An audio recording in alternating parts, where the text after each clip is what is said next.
우리 교리강의 39번째 시간입니다. 교리강의 39번째 창세기 1장 26절에서 31절까지 종교의 기원 세 번째 시간입니다. 종교의 기원 세 번째. 인간은 삼일째 하나님의 형상과 모양이다. 늘 같이 말씀드리지만 우리가 지금 마태복음 10장 주일날 오전에 마태복음 16장을 하면서도 뭐 그 외의 시간에서도 그랬지만 삼일체 하나님에 대한 형상과 모양에 대해서 많이 말씀을 드렸습니다. 그래서 마태복음에는 왠지 좀 은혜를 중심으로 생명이라고 하는 하나님의 은혜를 중심으로 이 삼일체 하나님에 대한 형상과 모양을 설명해 드렸다고 한다면, 오늘 교리 강의에서는 교리니까, 또한 교리적인, 신학적인 어떤 그런 내용을 쫓아서 삼일체 하나님에 대해서 앞으로 또 한 서너 시간을 말씀을 드리게 될 것입니다. 오늘은 그 종교의 기원 세 번째, 인간은 삼일체 하나님의 형상과 모양이다 라고 하는 부분, 창세기 1장 26절에서 31절까지 우리 같이 봉독하도록 하겠습니다. 하나님이 가라사대 우리의 형상을 따라 우리의 모양대로 우리가 사람을 만들고 그로 바다의 고기와 공중의 새와 육축과 온 땅과 땅에 기는 모든 것을 다스리게 하자 하시고, 하나님이 자기의 형상 곧 하나님의 형상대로 사람을 창조하시되 남자와 여자를 창조하시고, 하나님이 그들에게 복을 주시며 그들에게 이르시되 생육하고 번성하여 땅에 충만하라, 땅을 정복하라. 바다의 고기와 공중의 새와 땅에 움직이는 모든 생물을 다스리라 하시니라. 하나님이 가라사대 내가 온 지면에 씨 맺는 모든 채소와 씨 가진 열매 맺는 모든 나무를 너희에게 주노니 너희 식물이 되리라. 또 땅의 모든 짐승과 공중의 모든 새와 생명이 있어 땅에 기는 모든 것에게는 내가 모든 푸른 풀을 식물로 주노라 하시니 그대로 되니라. 하나님이 그 지으신 모든 것을 보시기에 심히 좋았더라. 저녁이 되며 아침이 되니 이는 여섯째 날이니라. 아멘. 여섯째 날 하나님께서 인간을 만드시고 그리고 온 생명 있는 것들에 대한 그 사명, 그리고 또한 그들이 살아갈 수 있는 방향, 삶의 방향, 삶의 뭐랄까 패턴이라고 그럴까요? 이런 것들을 규정하신 그런 내용이 마지막 창조의 마지막 6일째 날이죠. 자, 이 내용을 통해서 한번 봅시다. 우리는 종교의 기원을 통해서 12시간을 말씀을 드리겠습니다. 12시간. 근데 6시간은 이제 정의라고 하는 것이고, 이제 퀴즈 6문제를 가지고 또 해서 12시간인데요. 오늘 그 세 번째입니다. 인간은 삼일째 하나님의 형상과 모양이다. 그래서 다음 시간부터 이제 3시간은 뭡니까? 성부 하나님의 형상, 성자 예수님의 형상, 성령 하나님의 형상이라고 하는 그런 내용들. 신학적이고 교리적인 내용들입니다. 우리가 마태복음 아까도 말씀드렸지만 마태 16장에서는 하나님의 그 형상의 핵심은 생명이었다라고 하는 거.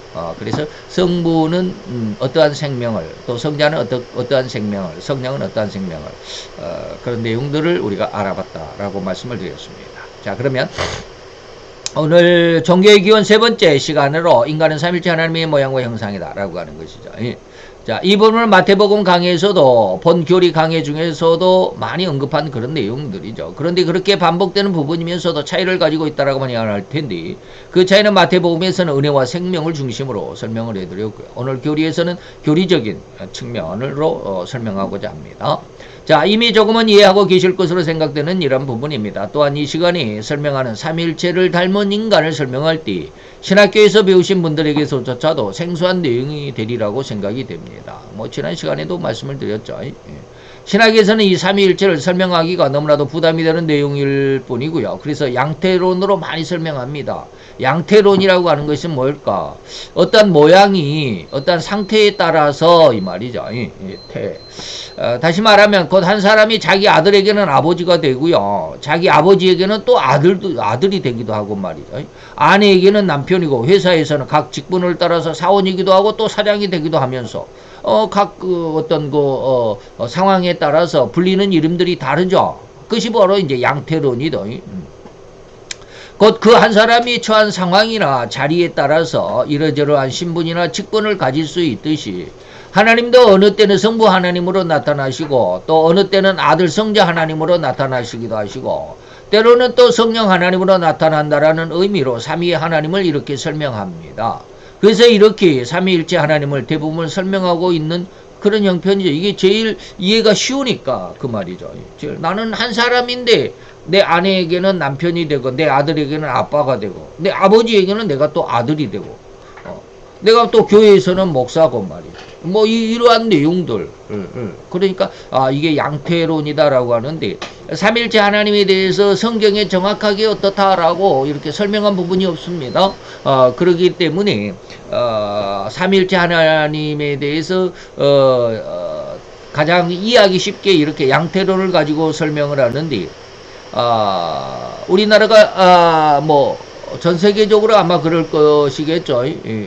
이단으로 지정한 여호와 증인들 같은 경우에는 성경에 삼일체 하나님이라는 말이 없다라고 해가지고 삼일체를 부인하기도 하고 말이죠. 그런 아주 어려운 부분이 바로 이런 삼일체 교리이기도 합니다. 그러나 지금 여러분들에게 제가 이제 많이 말씀을 드렸습니다. 검산 이런 거 있죠.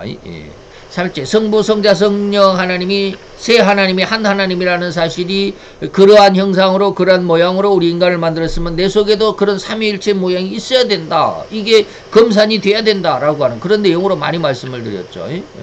자, 그러나 지금까지 너무나도 많이 말씀을 드린 바 하나님의 형상과 모양을 닮은 인간이라는 이 단어의 의미로 따라 우리는 오늘 이 시간 설명해 보고자 한다. 그 중에 이제 다음 3시간 이제 성부의 형상, 성자의 그리고 성령의 형상, 각기 어떠한 형상을 우리 인간에게 있을까 이걸 찾아낼 수 있어야 됐다. 이런 내용으로 앞으로 3시간이 오늘 이 시간까지 4시간이겠죠. 그리고 다음부터 3시간은 그런 내용으로 아주 강력하게 여러분들에게 말씀을 드리게 될 것입니다. 오늘 본문 중에 26, 7절에 보니까 하나님이 가라사대 우리의 형상을 따라 형상이라고 그랬습니다. 그리고 우리의 모양을 따라 라고 이렇게 말씀을 드렸습니다. 그리고 그러한 형상과 모양으로 우리가 사람을 만들고 이제 세상의 모든 고기와 바다의 고기와 공중의 새와 육축과 또 온 땅과 땅에 기는 모든 것을 다스리게 하는 만물의 영장으로 만들자라고 이렇게 하나님이 계획을 하셨습니다. 그래서 하나님이 자기의 형상, 다시 말하면 삼위일체의 형상, 곧 하나님의 형상대로 사람을 창조하시되 남자와 여자를 창조했다라고 하는 것입니다. 요즘 간혹가다 이 동성애, 반동성애, 동성애를 반대한다. 여러분 아십니까?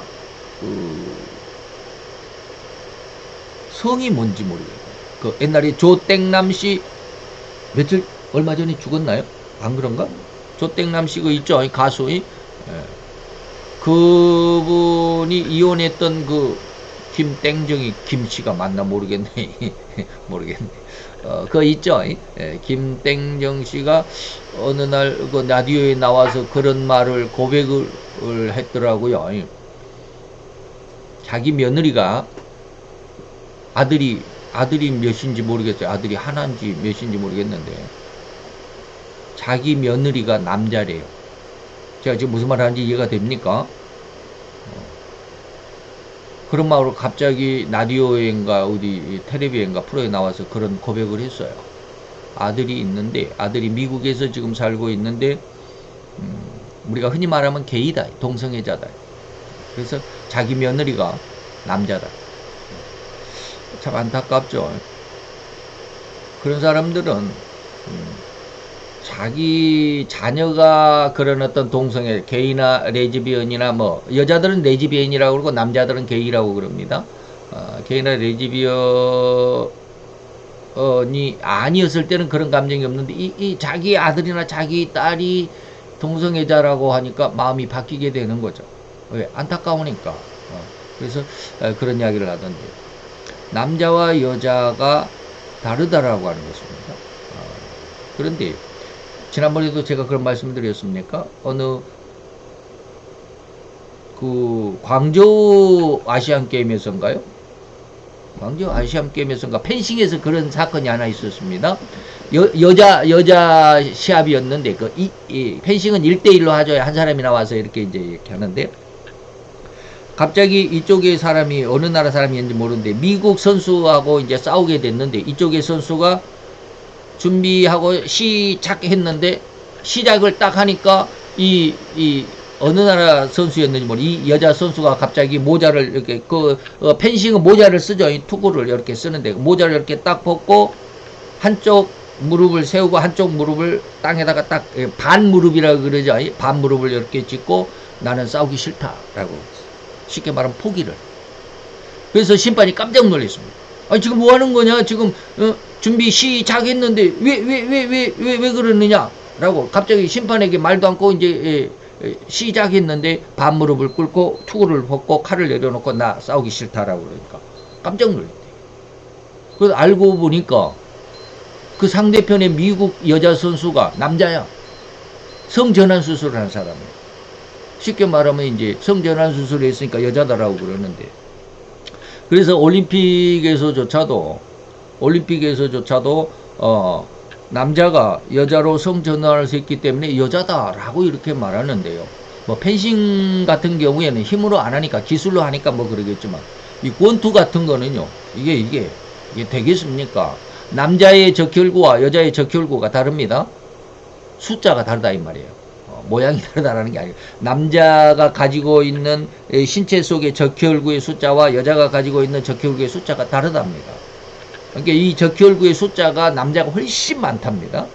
제가 얼마인지는 잘 모르겠는데 예전에 공부를 했었는데 다 너무 오래되고 잊어버렸어요. 그래서 남자가 힘이 더 세다라고.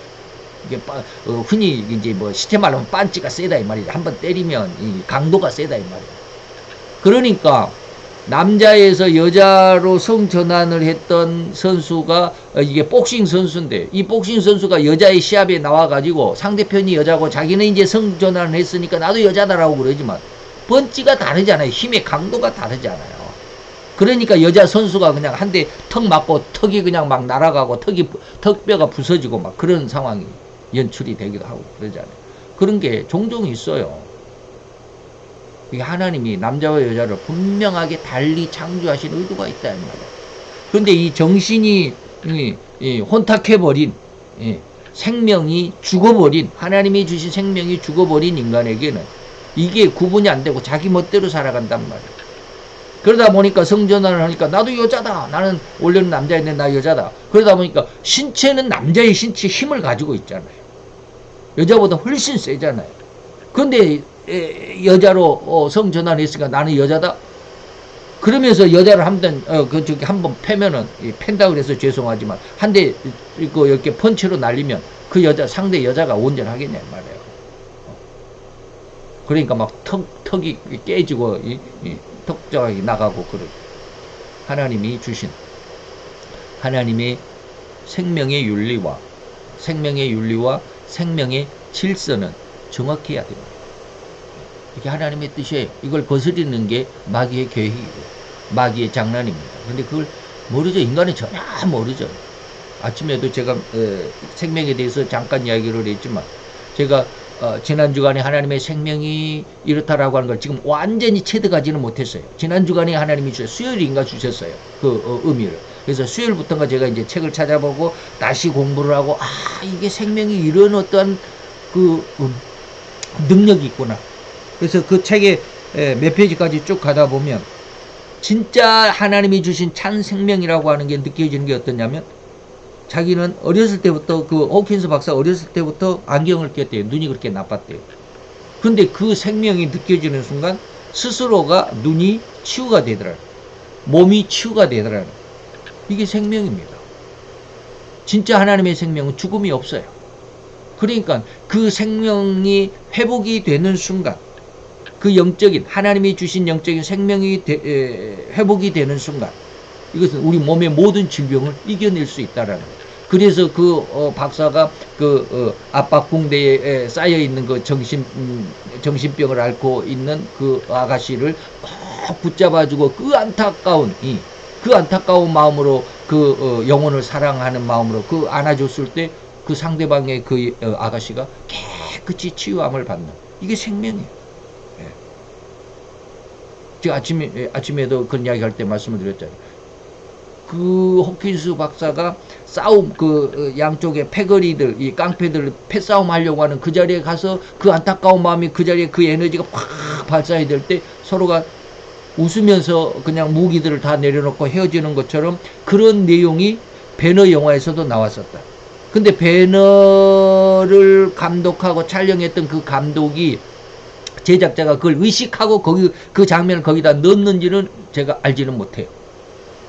근데 그 부분이 그분이다라는 것을 지난 수요일에 확 알려주시는 거예요. 야, 그게 그럴까? 생명이라면 이게 하나님이 주신 생명이라면 이게 이렇게 되지 않을까? 그래서 우리가 뭐 죽음이라도 아니면은 뭐 모든 질병이라도 세상의 모든 만물을 다 정복하고 다스리는 그런 생명의 주인으로, 그 진짜 하나님의 주인이 아니라 만물의 영장, 오늘 만물을 다스리게 하자라고 하는 이 만물의 영장으로서 주관자로서의 그런 어떠한 생명의 어떤, 그리고 그런 어떤 그 삶을 살아갈 수 있지 않을까? 이게 생명이지 않을까? 이게 하나님의 형상과 모양을 닮은 인간이지 않을까? 근데 그걸 다 잃어버렸으니까 생명이 뭔지도 몰라. 그저 살아가는 것만이, 육신이 물질을, 빵을 먹고 밥을 먹고 살아가는 것만이 생명인 줄 알아. 그래서 그런 생명이라는 것을 지난 주간에, 야, 이게 생명이 이게 보통이 아니네, 이거 그냥 제가 깜짝 놀랐어요. 우와, 이 생명이 이런 어떤 이제 놀램, 이런 것으로 쭉 그랬는데, 어쨌든지 오늘 하나님은 인간에게 어떠한 형상이냐, 어떠한 모양이냐라고 하는 것은 앞으로 3시간 또 뭐 교리적인 측면에서 은혜적인 어떤 측면은 지금 오늘 방금 지금 말씀드린 그런 은혜적인 측면은 없습니다. 그냥 교리적이고 신학적인 그런 부분으로만 말씀을 드리게 될 것이다. 그래서 남자와 여자를 창조하신 것은 하나님의 질서고 그리고 하나님의 명령이다. 그런데 이것을 거부하는 자가 누구냐? 마귀다. 이게 하나님을 있는지 없는지도 모르고 없다라고 부정하기도 하고 남자인지 여자인지도 모르고 남자가 여자고 여자가 남자고 이렇게 완전히 세상을 바알세불 혼동시켜버리는 바알세불이 아니라 바벨론 혼돈시켜버리는 바벨론이 혼잡하다 혼돈하다 그런 뜻이죠. 바벨론 시켜버리는 이런 시대가 아닌가. 이런 시대가 다 우리 앞에 더 명확하게 와 있다. 근데 그 마지막에 하나님은 구원하시는 사자의 입속에서 양을 끄집어 내듯이 기가 막힌. 그래서 제가 아침에도 말했듯이 요즘에는 나라와 민족을 위해서 기도할 때 기도가 달라져. 이 생명을 위해서 기도는 안 나와. 저주의 기도는 안 해. 그런 기도가 안 나와. 근데 하나님의 뜻이 하나하나 이렇게 알게 하시니까 이게 이렇게 하나님이 이끌어 가시겠구나라는 마음에 어떤 비전이 보여요. 그러다 보니까 이 나라와 민족을 위해서 기도하는 게 이 패턴이 완전히 달라졌어요. 어쨌든지 그렇습니다. 이게 이제 삼위일체 하나님에 대해서 계속 이렇게 연구를 하고 또 그걸 원고로 옮기고 그것을 또 설교를 이렇게 입으로 시인하고 그러다 보니까 하나님이 이런 은혜를 주시지 않았나라는 그런 생각도 해봅니다. 연구하지 않으면, 거기에 몰입하지 않으면 하나님의 은혜가 오는 것은 상당히 어렵습니다. 어쨌든지 그렇습니다. 그리고 더욱이 우리는 이 말씀 곧 인간은 진실로 하나님의 형상과 모양을 닮았다라는 말이 진실일까? 라고 하는 이 질문에 대한 절대적인 답이라고 그랬습니다. 그냥 양태론으로 비슷하게 이것이 제일 이해하기 쉬우니까 라고 말하는 것이 아니라 절대적이다. 절대적인 답을 좀 강조를 해보겠습니다. 절대적인 답을 찾아야만 합니다. 그냥 그럴듯하게 그런 어떤 답을 원하는 것이 아닙니다. 가장 적절하고 가장 정확하고 가장 확실한 답을 얻어야만 한다라고 하는 것이죠. 이러한 확실한 답을 얻으려면 과연 인간이 삼일체 하나님의 형상과 모양을 닮았다라는 이 말씀의 답을 어떻게 얻을 수 있겠나? 양태론으로서 설명이 아닌 가장 정확하고 절대적이라고 할 수 있는 답을 찾아야만 해야 되지 않나? 이 말이죠. 그래서 그것이 바로 이제 검산이다라고 하는 거 많이 말씀을 드렸지만 여기서 이제 다시 한번 이렇게 정립을 시키고자 합니다. 검산이라는 의미를 모르는 사람은 거의 없을 것입니다. 이 검산의 의미를 인간이 삼위일체의 형상이고 모양으로 지음을 받았다라는 말을 증명하는 첫걸음이라고 지금 강조하고자 하는 저의 의도입니다. 그래서 즉 인간이 진실로 삼위일체 하나님의 형상과 모양을 닮았는가? 그렇다고 한다면 검산을 해본다면 과연 인간에게 삼위일체라고 하는 이 말의 의미, 이 의미가 들어있어야만 한다라는 것인데, 이 사실을 삼일체라는 삼일체로 만들어졌다는 이 사실, 명확한 증거를 나 개인에게서, 한 사람에게서 찾을 수 있어야 하는 것이 아닌가. 바로 그 삼일체라는 단어의 의미를 하나하나 찾아가는 이 과정이 진실로 가장 정확하고 가장 확실한 답이라고 해야만 할 것입니다. 즉, 인간이라는 한 인간의 개체 속에, 한 사람의 개체 속에 성부의 형상이나 성자의 형상이나 성령의 형상이 절대적으로 하나의 모양을 이루고, 하나로서의 하나의 모양을 이루고 있어야 한다. 자, 이런 과정이 필요하다는 것을 알았다고 한다면, 이제 삼위일체라는 의미와 삼위일체의 하나님의 형상이란 무엇이고 모양은 또 무엇인지를 알아봐야 하지 않겠나. 그래서 이러한 부분은 앞에서 이제 2-2에서 지금은 어디입니까? 지금은 3-2, 3-2죠. 3-3이죠. 큰 3의 작은 3입니다. 옛날 큰 2에 대가로 2의 작은 2에서 종교는 절대 삼일체 하나님의 기준이다라고 하는 이 부분에 대해서 형상과 모양이라는 부분을 말씀을 드렸으니까 거기를 한번 참고해 보시라라는 것입니다. 그래서 여기에서 그 2-2에서 성부의 형상, 성자의 형상, 성령의 형상이 무엇이고 어떤 의미로 우리 인간에게 주어졌고 또 모양이란 그 의미가 무엇이고 우리 인간에게 어떻게 또 주어졌는지를 이를 잘 참고하시면 2-2에 다시 돌아가서 이 말씀을 잘 공부해 본다면 그 형상과 모양이라는 의미가 잘 이해가 될 것이다 라고 하는 것입니다. 그러나 우리는 이제 그것은 이제 다시 한번 형상과 모양을 다시 되짚는 것이 아니라 이번 설명에서는 조금 다른 측면으로 삼일체 하나님의 의미를 한번 살펴보고자 합니다. 그러니까 중심은 같지만 모양이 조금씩 다릅니다. 예수님은 한 사람이지만 마태가 본 예수님, 마가가 본 예수님, 누가가 바라본 예수님, 요한이 바라본 예수님은 각기 다르죠. 어떠한 모습을 가지고 예수님을 바라봤는가. 마태는 예수님을 만왕의 왕으로 보셨습니다. 마가는 예수님을 일하는, 열심히 인간을 위해서 헌신하고 일하시는 예수님. 그러니까 그냥 1장부터 그냥 막 예수님은 병자를 고치고 뭘 어디 가서 전도하고 하는 이런 일하시는 하나님. 누가는 예수님을 인간 예수님. 지혜의 뭐라 그럴까요? 지혜의 왕이라 그러면 좀 이상한데. 자, 그냥 인간인 예수. 예수님은 신령한 예수. 영적인, 영을 가지신 예수님. 그래서 신령하다, 신령한 보름이다. 이렇게 이야기합니다. 그럼 보는 관점이 좀 다른 것처럼. 오늘 이 시간에도 지난 2-2 시간과는 조금 다르게 하나님 삼일체를 한번 설명해 보고자 한다. 이런 뜻입니다. 그 삼일체 하나님은 각 하나님의 형상으로 인간을 만드셨으며 또한 일체의 모양으로 인간을 만드신 의도가 무엇일까? 이제 오늘은 어떤 형상이나 모양을 집중해가지고 말씀드리는 것이 아니라 의도, 왜 그렇게 했을까라고 하는 의도를 중심한다. 이런 뜻입니다. 그렇게 전지전능하신 삼일체 하나님의 형상과 모양이 고작 이렇게 흉악하고, 다시 말하면 지금부터는 죄인의 모습으로 세상을 지금 살아가는데 우리가 너무 힘들다 이 말입니다. 너무 흉악하죠.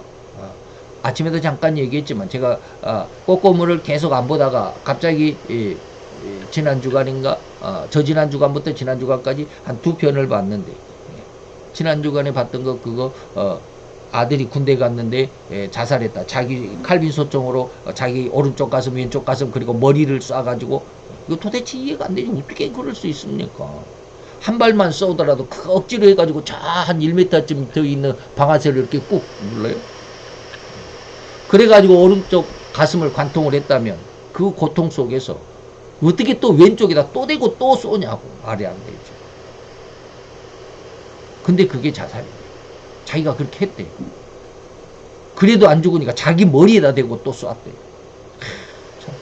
사람들이 이렇게 흉악하게 말할 수가 있을까? 그죠? 인간이 고작 하나님의 형상과 모양으로 만들어졌다는데 이렇듯 흉악하고, 그리고 이런 삶의 고난과 환난의 삶 속에서 살아가도록 하나님이 만드셨던가, 이런 아쉬움과 반감을 드러낼 수도 있을 것입니다. 하나님이 살아계시다면 정말 이럴 수 있을까? 이게 하나님입니까? 이런 어떤 반감도 있을 수 있겠죠. 바로 이러한 반감을 적극 해소할 것으로 생각하는 부분으로 오늘 이 시간 한번 구성해 봤습니다. 곧 하나님은 삼위가 일체인 하나님이라는 의미인데, 이는 절대로 삼위라는 하나님이 세 분이 아니라 일체를 이루고 계신 하나님이라는 의미인 것입니다. 우리는 이미 하나님께서 인간을 만드신 의도를 밝혔습니다. 세상을 정복하고 다스리고 충만하게 풍요로운 삶을 살도록 하셨다라고 말이죠. 그래서 창세기 1장 26절 그런 말씀을 했습니다. 우리가 우리의 형상을 따라 우리의 모양대로 우리가 사람을 만들게 되면, 그리고 나서 그로 바다의 고기와 공중의 새와 그 다음에 땅의 육축과 그리고 온 땅과 땅의 길은 모든 것을 다스리는 존재로 만들자라고 이렇게 하셔요. 바로 이런 인간이, 다시 말하면 이것이 진짜 하나님의 인간입니다. 진짜 인간이죠. 만물의 영장으로서 진짜 인격을 가지고 온 동물과 식물과 물고기와 새들까지 다 다스릴 수 있고 그들을 잘 책임질 수 있는, 관리할 수 있는 만물의 영장. 온 세상을 정복하고 다스릴 권능을 가진 존재로 만드시고자 했다라는 것이죠. 그것뿐만 아닙니다. 더 나아가서는 인간을 전지전능하신 하나님의 형상과 모양으로 만드시고자 하셨다라는 의미입니다. 하나님이 세상을 주관하신 것처럼 세상, 이 온 땅을 주관하도록 그 절대로 영적인 부분에서까지 완벽하게 정복, 영적인 부분까지. 자, 창세기에서 인간을 만드실 때 그 인간의 영적인 능력이 없다라고 저희 계속 강조해 드렸습니다. 근데 하나님의 의도는 이제 바로 영적인 부분에서까지 완벽하게 정복하고 통치권을 행사할 수 있고 번성해서 충만한 존재로까지 성숙된 존재로 만드시고자 하신 것이 바로 하나님의 의도다. 이런 것을 강력하게 줘요. 영적인 권능이 없는 인간을 만드셔서 영적인 권능까지, 이 말이죠. 영적인 권능을 얻기까지 이러한 모든 과정을 하나님이 인간을 만드는 과정으로 삼으셨다라는 것으로 지금 이 구성을 했습니다. 자, 그러면 그런 하나님의 의도가 실패했던 것일까? 세상을 정복해야 되는데 오히려 세상의 지지리도 그냥 힘들게 고통하면서 아주 그냥 서로 지지고 볶고 싸우면서 완전히 삶도 이거는 뭐 인생도 아니고 말이죠. 난리법석이죠. 그러면 인간이 실패했을까? 하나님의 그런 뜻이 실패했을까? 오늘 아니다 이런 것이죠. 오늘날 우리 인간의 삶을 돌아보면 결코 이 세상을 정복하고 다스리는커녕 진정 이 세상에 질질 끌려다니고 오히려 고난과 힘겹고 고통스러운 삶일 뿐이지 않는가 이 말이에요. 바로 이런 부분이 바로 삼일째 하나님이 그의 형상과 모양으로 인간을 만드셨던 진정한 의도, 곧 진이라고 하겠는데 이 진의를 찾아가 보도록 하겠습니다. 자, 이러한 하나님의 의도를 우리 인간의 삶 속에서 흔히 일어나고 있는 한 예로 설명한다면 아마도 쉬이 이해가 가능하지 않을까라고 생각해 봅니다. 그래서 제가 늘 당금질 하는데, 제가 인터넷에서 한번 그림의 캡처를 한번 해왔습니다. 옛날에는 이 캡처를 어떻게 발견하지 못해가지고 찾아내지 못해가지고 그냥 말로만 했었는데, 제가 아주 좋은 그 동영상을 보고 이렇게 딱 캡처를 했습니다. 이게 벌겋게 달궈진 쇳덩어리들이 있습니다. 근데 이게 몇 곱으로 이게 뭐 이렇게 겹쳐져 있습니다. 겹쳐져 있죠. 이게 긴 판때기를 조각조각 이렇게 잘라가지고 이렇게 여러 겹으로 막 10겹 이상으로 이렇게 겹쳐가지고 용접을 했습니다. 용접을 하고 이것이 겹쳐져 있으니까 사이가 이렇게 뜨겠죠. 그러니까 이걸 꽉 붙여 하나가 되게 붙여버려야 됩니다. 근데 쇠를 그냥 붙이면은 붙는 힘이 약하기 때문에 여기에 바로 이렇게 하얀 가루를 뿌려 넣습니다. 이게 그냥 이 쇠가 안 보이도록 그냥 집어 넣는데 이게 워낙 빨갛게 달궈져 있어 가지고 이 하얀 액체가 다 녹아서 순식간에 이 사이사이로 들어가니까 지금 이렇게 조금 남아 있는데, 어쨌든지 이 집게에도 엄청나게 많이 묻어 있죠. 이거 손으로 이렇게 집어 가지고 이렇게 뿌립니다. 자, 저기를 제가 어떻게 이제 설명을 했느냐면, 강한 칼을 만들기 위해서 대장장이는 각기 다른 철판 여러 겹을 겹쳐서 붙인 후에 강렬하게 이렇게 벌겋게 달굽니다. 그리고 겹친 부분이 더욱 밀착해서 잘 들러붙게 하려면 첨가물이 필요합니다. 이 첨가물을 우리는 붕사라고 합니다. 이 하얀 가루가 붕사입니다. 붕사를 갖다가 이렇게 뿌립니다. 그러면 그 붕사가 쇠끼리 겹쳐져 있는 그 사이사이로 녹아 들어가게 되고, 그리고 이것을 꽉 이렇게 압축을 합니다. 망치로 두들겨서 압축을 하게 되면 들러붙게 된다. 쉽게 말하면 접착제 역할을 한다 이 말입니다. 그래서 이제 제가 그런 사진을 하나 얻어왔고, 이렇게 겹쳐가지고 이렇게 칼을 만듭니다. 이 대장장이는 이제 다른 동영상에서 제가 이제 이렇게 또 칼 그림을 하나 가져왔는데, 자, 여기에 보니까 칼이 이렇게 물결 무늬가 있죠. 예, 그냥 이렇게 하얀, 뭡니까, 강철, 스테인레스, 아주, 한 단색으로 되어 있는 것이 아니라, 이게 이렇게 많이, 여러 가지 물결 무늬가 있습니다. 이게 뭐냐면, 여러 겹을 붙여가지고, 그것을 어떻게 했다? 이렇게 붕사를, 첨가해가지고, 이렇게 꽉 눌러 붙이니까, 눌러 붙었다 할지라도 그 물결이 남아 있습니다. 그 결이 남아있어. 그래서 이것을 막 때려 붙이고 또 다시 또 잘라가지고 또 다시 가늘게 또 뽑아가지고 다시 또 붙이고 하다 보니까 수십 번이 아니죠. 수십 번까지는 안 하지만 한 대여섯 번을 그렇게 잘랐다 다시 붙이고 잘랐다 다시 붙이고 하다가 또 이걸 막 뒤틀기도 하고 막 그럽니다. 그러다 보니까 쇠 결이 이렇게 나오더라 이 말입니다. 쇠 결.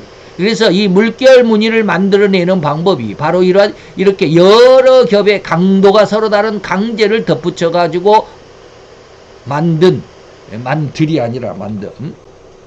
이렇게 만든 쇠를 뭐라고 그러냐면 다마스쿠스라고 그럽니다.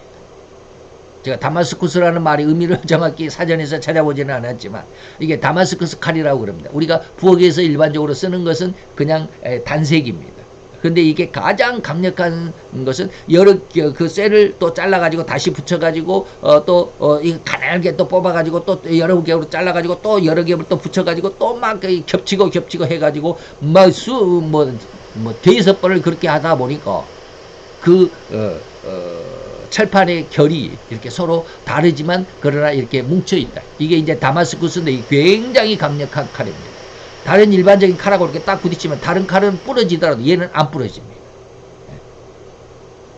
자, 그 위에 그림 중에서 아래 그림은 일명 다마스쿠스 칼이라고 하는 별칭을 가진 아주 강한 칼이라고 하는데 이런 물결 무늬는 위에 그림 중에 위에 사진과도 같이 강도가 서로 다른 철판 여러 겹을 겹쳐서 햄머로 두들겨서 붙인 결과 아래 그림처럼 이렇게 나타나는 것입니다. 이때 위에 그림에는 벌겋게 달궈진 철판 위로 하얀 가루가 덧뿌려져 있는데 이 가루가 바로 여러 겹의 철판들을 하나로 들러붙도록 하는 기능을 가진 첨가물인데 이걸 우리는 붕사라고 합니다. 이렇게 가장 강력한 칼인 다마스쿠스 칼을 만들기 위해서는 여러 겹의 철판을 덧대는데 이 덧대어진 각 철판들을 하나로 들러붙도록 해야만 합니다. 이것을 예로 드린 의도에는 자, 과정의 중요성을 부각시키고자 하는 의도였습니다. 과정이 중요하다. 철을 그냥 용광로에서 강철을 뽑아냈다고 그래서 그걸로 그냥 칼을 만들어 가지고 다마스쿠스 칼이 되는 것이 아닙니다. 과정이 얼마나 중요하다. 과정이 그렇게 힘들다 이 말입니다. 이 여러 겹을 붙여가지고 또 납작하게 만들어서 그것을 쭉 길게 뽑아가지고 그걸 또 잘라가지고 그걸 또 다시 붙여가지고 또 이걸 열을 가해가지고 또 이게 납작하게 만들어서 또 길게 뽑아냅니다. 그걸 또 잘라가지고 또 붙입니다. 이런 과정이 얼마나 중요하냐 이 말입니다. 곧 일반적인 철판이 가장 강력한 강도를 가진 최고의 강철이 되어가는 과정을 우리는 이것을 뭐라 그래? 당금질이라고 합니다. 곧 대장장이가 가장 강력한 강철을 만들기 위해서 이런 번거롭고 힘든 과정을 거쳐야만 한다는 사실을 모르는 사람은 없을 것입니다. 곧 대장장이는 그렇게 힘든 과정, 곧 당금질과 망치질을 이 철판에 가해야만 하는 것입니다. 다시 말하면 이런 모습처럼 곧 하나님은 절대로 인간을 만드실 때 말씀 한마디로 인간을 만드시는 것이 아니라는 말씀을 드리고 싶은 것입니다. 창세기 1장 26절에서 우리의 형상을 따라 우리가 우리의 형상대로 우리의 모양대로 인간을 만들자. 그래서 사람을 흙으로 빚어가지고 사람을 만들고 그 코에 생기를 불어넣으니까 생명이 되었다. 그것이 인간을 만드신 것이 끝이 아니다. 끝이 아니다. 과정이 있다. 과정이. 철판 하나를 강력한 칼 하나를 만드는데도 이렇게 복잡한 그리고 힘든 이렇게 고난의 과정이 필요한데 인간을 만들 때 하나님이 인간을 만들 때 그냥 한마디로 생기를 불어넣어 생명이 됐다. 그것으로 끝이냐? 아니다. 하나님은 이렇게 당금질 하듯이 대장장이가 강철을 갖다가 더 엄청나게 강한 강철을 만들어서 복음을 만드는 것처럼 하나님도 인간을 만드실 때 과정이 필요했다.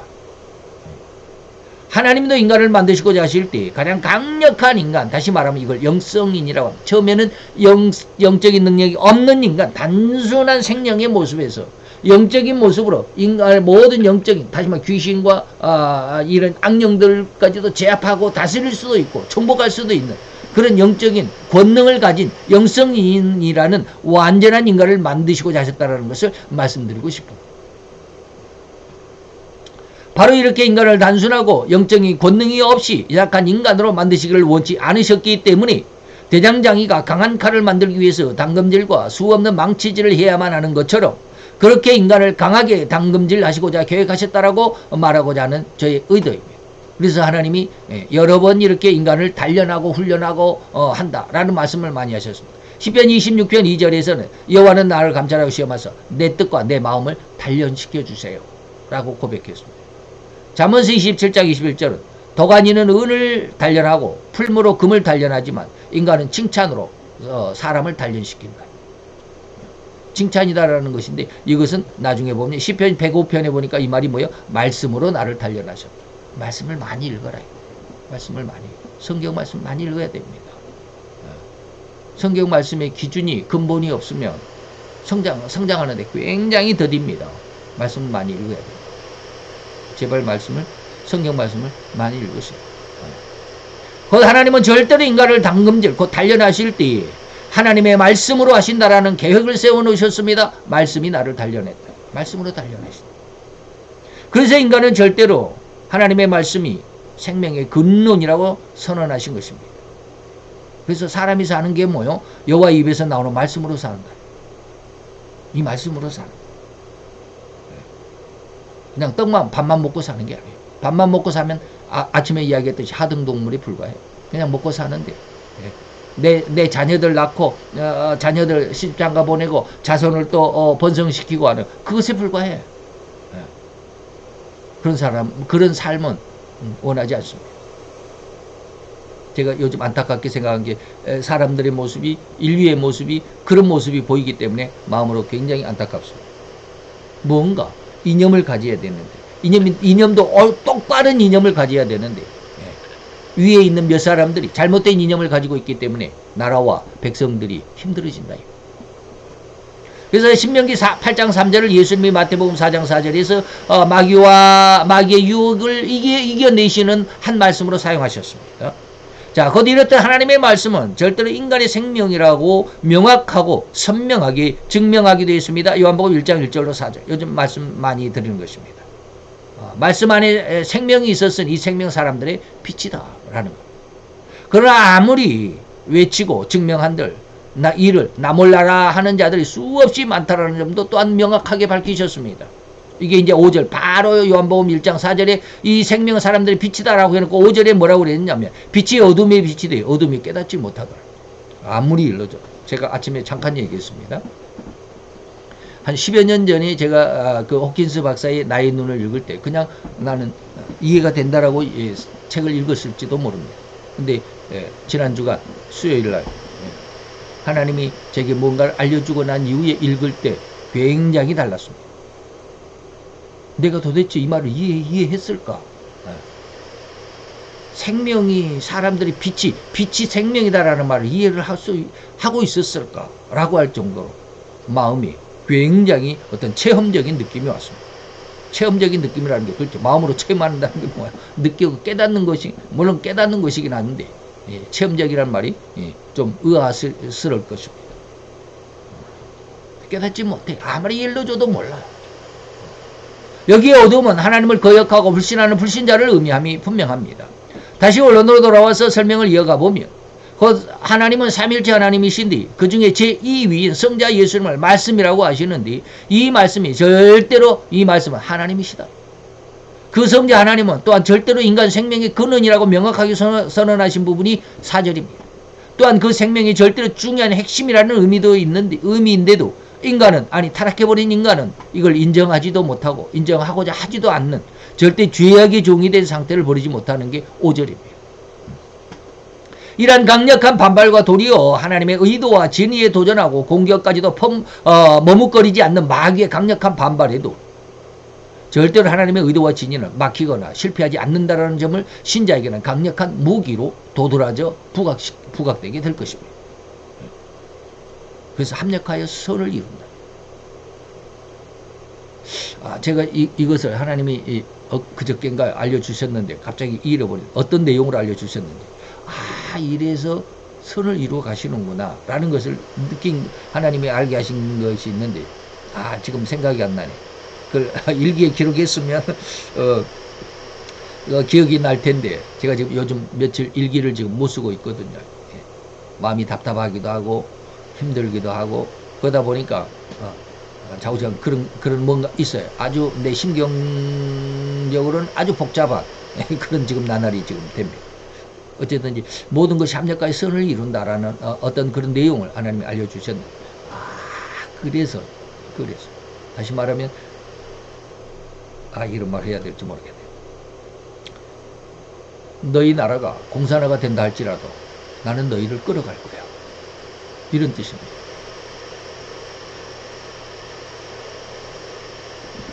그 계시록 12장이라고 제가 몇 번 말씀을 드렸습니다.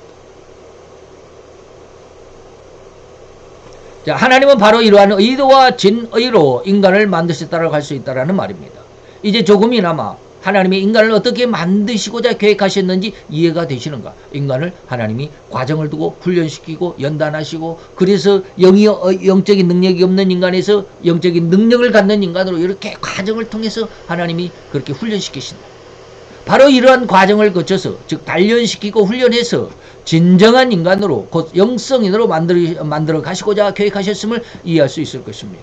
이러한 과정, 이 과정이 바로 삼일째 하나님, 곧 성부 하나님의 형상과 모양, 그리고 또 제2위이신 성자 예수님의 형상과 모양, 그리고 마지막 삼일째 제3위이신 성령 하나님의 형상과 모양을 근간으로 해서 인간을 이렇게 철판을 당금질과 망치질로 강력한 강도의 강철로 만들어 가듯이 인간을 그렇게 훈련하고 단련시켜서 가장 강한, 가장 완벽한 인간인 영성인으로 만드시고자 하셨다는 의미입니다. 그래서 인간은 하나님이 삼위일체의 형상과 모양으로 만드셨는데 그 모양과 형상이 무엇이라고 하는 것은 제가 이미 2-2 강의에서 말씀을 드렸으니까 반복은 놔두고 그래서 이 어떤 의도가 뭐였냐?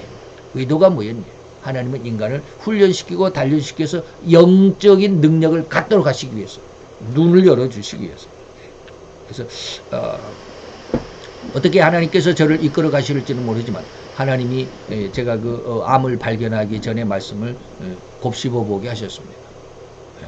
암을 발견하기에 하나님이 저에게 뭐라고 하셨다고? 내가 너를 지키고 인도해 갈 거야. 그러면서 이런 내용들을 쭉 회상시켜 주시는 모습 안에서 너무 하나님 앞에 감사한 적이 있습니다. 금요일, 어저께, 그저께. 하나님이 이렇게 가시는구나. 근데 나는 왜 이렇게 힘들어 할까? 왜 나는 이렇게 그냥 세상 삶이 너무 고통스럽고 힘들다고 할까? 왜 이것을 이겨내지 못할까? 이런 내용들. 하나님이 어떻게 이끌어 가실 것인가를 보여주신 지난 한 주간이었다라고 저는 말씀드릴 수 있습니다. 그래서 오늘 하나님이 삼일째 모양과 형상으로 인간을 만드셨다라고 하는 것은 하나님의 의도 안에서 성부의 형상대로 인간을 성숙시키고 또 완성시키고 성자 예수님의 형상대로 인간을 또한 성숙과 또 완성의 길로 성령 하나님의 형상으로 또 인간을 또 성숙시키고 성장시키기 위해서 그 세 하나님이 각기 아주 조화를 이루어서 인간의 몸속에 일체를 이루게 하셔서 이것이 완성이 될 때, 이 완전히 조화를 이룰 때 영성인이 되고 그것이 바로 생명이 되고 생명이 무엇인지 잠깐 말씀을 드렸죠. 그런 은혜로 잘 성장할 수 있기를 바랍니다. 근데 이것이 그렇게 사는 사람이 없잖아요. 우리 주위에 그걸 들어본 적도 없잖아요. 죽은 사람을 살려내는 그런 걸 우리가 본 적이 있나요? 없어요. 근데 호킨스 박사의 내용 안에서는 그게 있습니다. 근데 진실인지 자기가 그걸 썼으니까 진실이라고 우리는 믿지만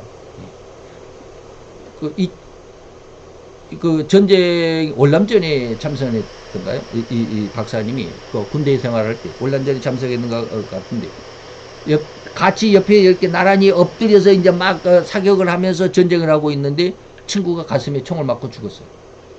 가슴이 뻥 뚫렸대요. 근데 그 옆 자기 친구를 보는 순간 너무 안타까워. 뭐 어떻게 할 수가 없더래요. 그래서 그 친구를 안고 그냥 펑펑 울었대요. 너무 안타까워서. 근데 한참 막 울고 있는데 친구가 자기를 퉁퉁 때리더래요. 왜 이래요? 그거 보니까 그 상처가 나았다.